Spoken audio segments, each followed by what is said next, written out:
Monsieur Dupuis, bonjour. Bonjour. Alors, hier, je le disais, le Conseil des ministres a pris un décret lié au statut du chef de file de l'opposition. Quelle est la réaction officielle aujourd'hui de l'ANC et du président Jean-Pierre Fabre? Tout d'abord, je voudrais faire remarquer que la loi a été votée le 13 juin 2013. Oui. Ça va faire bientôt 3 ans que cette loi a été votée. Et c'est pratiquement à mi-mandat de la législature que ce décret sort.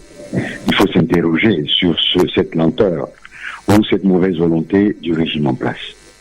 La deuxième chose, quand on voit que le chef de file de l'opposition a des obligations, oui, il faudrait aussi que les dirigeants de ce pays, notamment le chef de l'État, respectent les engagements qui sont les...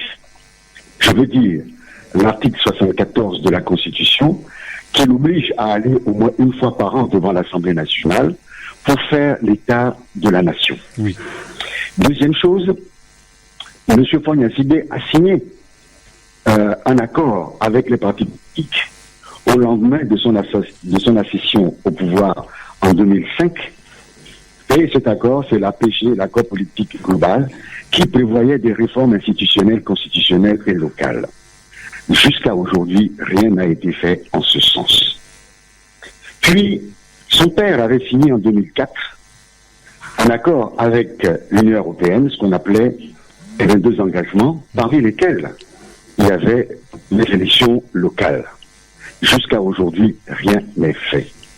Pour exiger des comportements ou des respects, je dirais, républicains au chef de file de l'opposition, il faut que celui qui dirige ce pays donne l'exemple.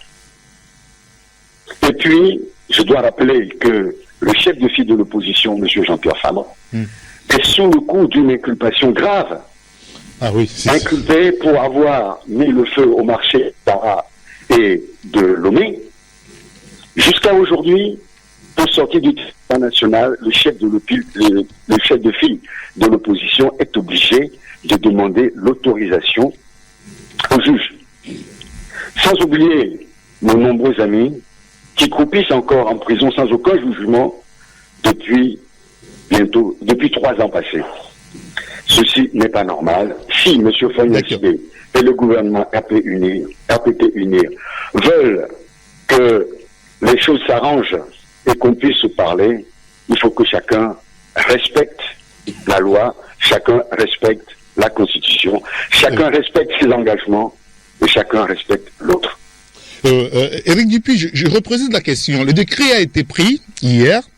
Il y a des avantages qui vont avec. Jean-Pierre Fabre a aussi des obligations. Alors, répondre par exemple aux invitations pour les manifestations officielles. Je crois que j'ai répondu à cela. Fogna-Sibé a des obligations. Oui. Je vous ai cité l'article 74 de la Constitution, qui l'oblige à aller au moins une fois par an devant l'Assemblée nationale. Ça fait 6 ans qu'il est au pouvoir. Ça fait 11 ans qu'il est au pouvoir. Il l'a jamais fait. Fogna-Sibé a signé un engagement avec les politiques pour sortir le Togo de la crise depuis 2006, août 2006.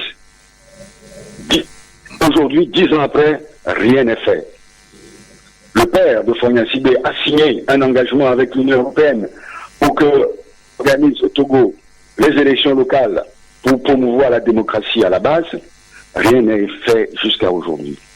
Il faut que M. Fogna-Sibé, avant d'exiger des autres partis politiques un respect républicain, il faut que lui-même, il en donne l'exemple par son comportement.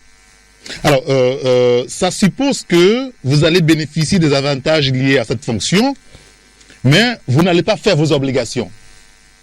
Mais est-ce que M. Fogna-Sibé a des avantages? Qu'est-ce qui l'exonère du respect de ses obligations? C'est une question que tous les Togolais doivent se poser. D'accord. Alors, sur les réseaux sociaux depuis ce matin, on peut lire une conversation attribuée à Jean-Pierre Fabre répondant à une question d'un citoyen justement sur cette question. Il dit, je cite, c'est l'application de la loi, donc il ne faut pas oublier qu'elle est impersonnelle et de portée générale. Oh, vous savez, moi je ne rentre pas trop dans les débats sur les réseaux sociaux. Ah, d'accord. On sait ce que valent les réseaux sociaux. Il y a à boire et à manger dessus. Je suis le porte-parole du parti.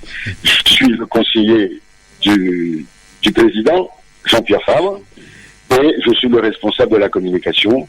Je pense que ce que je dis est beaucoup plus sérieux que ce que vous pouvez éventuellement trouver sur les réseaux sociaux. Ah, d'accord, très bien. Écoutez, monsieur Éric Dupuis, merci beaucoup pour votre disponibilité de passer une bonne journée. Bonne journée, à bientôt. À bientôt. Acha Ibrahim, Éric Dupuis a lancé le débat sur la question. Là, on comprend clairement que au niveau du chef de file de l'opposition,